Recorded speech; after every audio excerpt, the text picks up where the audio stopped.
In today's video, I'm going to teach you how to check whether your uploaded file contains commercial samples or background music and prepare a clean version that can pass an automated match check.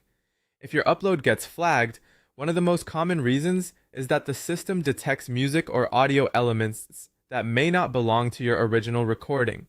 This can include commercial samples, background instrumentals, intro music, or even faint audio playing underneath your voice. The goal here is to make sure your file contains only your own spoken or sung voice, with nothing extra that could trigger a match. Start by listening carefully to the file you uploaded. Don't just skim through it, play it from beginning to end and pay attention to anything layered behind your voice.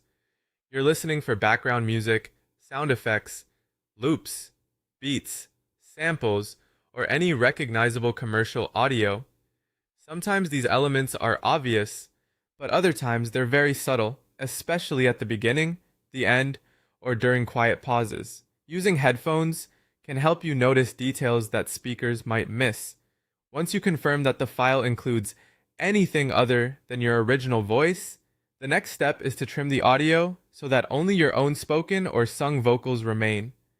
Open the file in your preferred audio editor and locate the exact section where your clean voice begins and ends.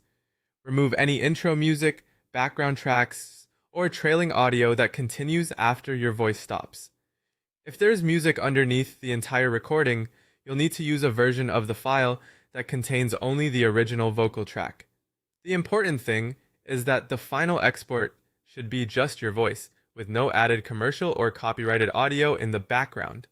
As you trim, zoom in on the waveform if needed so you can make more precise cuts.